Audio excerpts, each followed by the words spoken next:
Dans cet épisode, vous verrez que l'empereur a proclamé qu'il était fier de ses deux frères, Mahan Singh et Mirza, qui ont courageusement réprimé la rébellion. Mahan Singh a rapporté que Mirza avait fait preuve d'un tel courage et d'une telle bravoure qu'il pouvait vaincre n'importe qui. Mirza Hakim a mentionné que Mahan Singh avait risqué sa vie pour le sauver, ce que l'empereur a loué, affirmant que son père aurait été fier d'un tel courage, car ils avaient également sauvé la vie de l'empereur. L'empereur a déclaré à Mahan Singh qu'il avait prouvé sa loyauté envers le sultanat. Mahan Singh a déclaré que c'est grâce à son éducation que les Rajputs respectent leur loyauté même au prix de leur vie. L'empereur a joyeusement annoncé que, pour les événements récents, Ruqayya Begum avait condamné Benazir en conséquence, lui accordant un jagir, mais Ruqayya refuse de l'accepter, affirmant qu'il appartient de droit à Bahram Sahab, donc le produit devrait être remis à Salema Begum et à son fils Khan Baba. L'empereur a déclaré qu'entendre cela garantissait le maintien de la justice et du statut de la reine. L'empereur, embarrassé, demanda pardon à Joda Begum, déclarant que malgré tous ses efforts, il ne l'écoutait pas, mettant ainsi sa vie en danger. Il a dit que Joda a prouvé sa loyauté et son devoir, pour lesquels elle reçoit la grande ville construite de ses propres mains, qui sera un symbole de sa victoire. Joda Begum était très heureuse que l'empereur ait prouvé sa noblesse, dont elle se souviendrait toujours. Maham a demandé à Ruqayya si elle pensait que Joda se rapprochait de jour en jour de Jalal, mais Ruqayya a répondu avec colère que Jalal ne faisait que rembourser une faveur et que Joda ne pourrait jamais prendre sa place. Maham dit qu'un voile lui couvre les yeux, se demandant quand il sera retiré. L'empereur a mentionné son intention de rendre visite à Azra Salim Chishti pour exprimer sa gratitude, car la dernière fois son voyage a été incomplet à cause de l'attaque, et cette fois il a l'intention de le terminer. La reine-mère lui suggéra d'emmener les deux reines avec lui dans ce noble voyage. Le serviteur de Ruqayya lui a demandé si elle essayait de la provoquer, ce à quoi Ruqayya a répondu avec colère que son statut était en train d'être ruiné ici.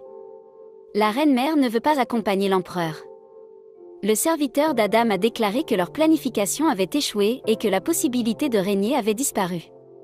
Un autre serviteur a déclaré que la réputation de l'empereur avait augmenté et que le public était avec lui. Adam a déclaré que quiconque siège sur le trône, le public lui appartient et que le succès vient à ceux qui essaient. Il a alerté Adam que le serpent de Benazir était toujours en vie et qu'il pourrait révéler leur secret.